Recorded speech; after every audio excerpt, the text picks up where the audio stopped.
mid-variant Fortuner. Punta lang tayo sa showroom, dito sa Toyota Angeles. 2026 Toyota Fortuner V Automatic. Yung price, 2 million pesos.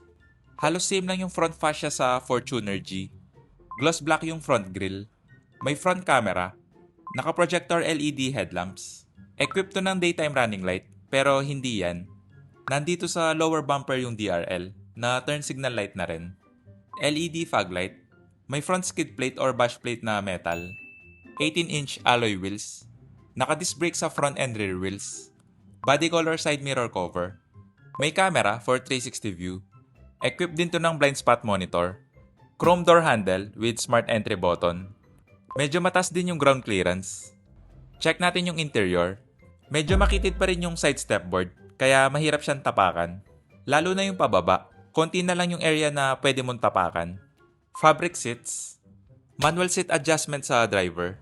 Manual din sa front passenger. Sa door panel, hard plastic. Fabric armrest. Power window switch na automatic. Leather wrap steering wheel. Hydraulic power steering pa rin to, kaya expect nyo na may konting bigat.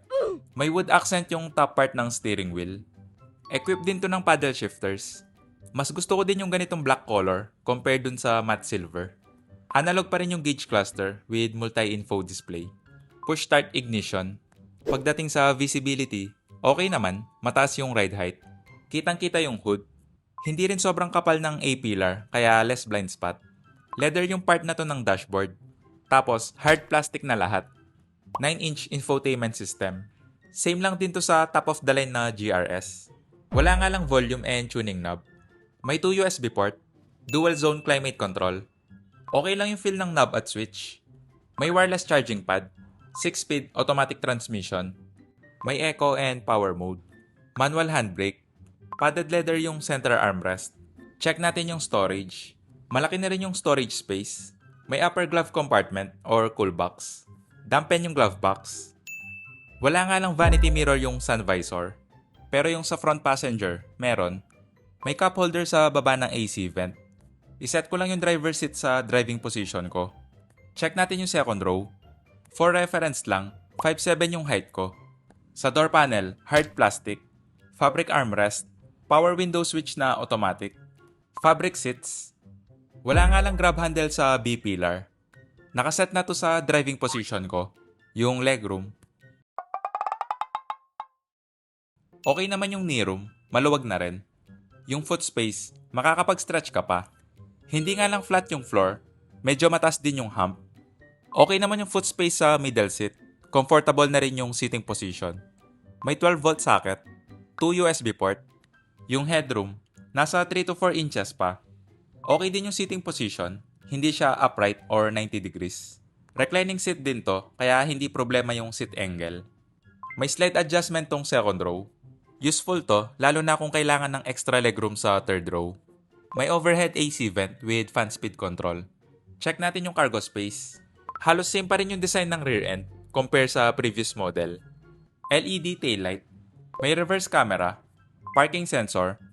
Manual tailgate to, na okay lang naman. Malaki rin yung space pag naka-fold up yung third row. Ganito naman yung space pag naka-fold down yung third row. Reclining seat naman yung third row. Nandito nga lang sa baba yung pull handle. Check natin yung spare tire. Same sa stock wheel. Pagdating sa suspension, wala silang available for test drive. Pero na-try ko na yung 2019 model. Okay naman yung ride. Hindi ko lang sure ngayon kung may improvement or same lang yung ride. Check natin yung third row. Medyo malaki na rin yung opening. I-try ko lang kung mahirap bang pumasok.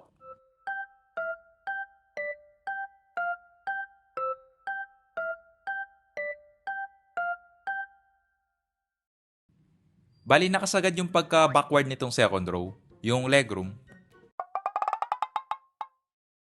Wala nang space, tumatama na yung tuhod ko sa backrest. Yung foot space, makakagalaw ka pa ng konti. Yung headroom, nasa 1 to 2 inches pa. May storage space sa right and left side. May overhead AC vent.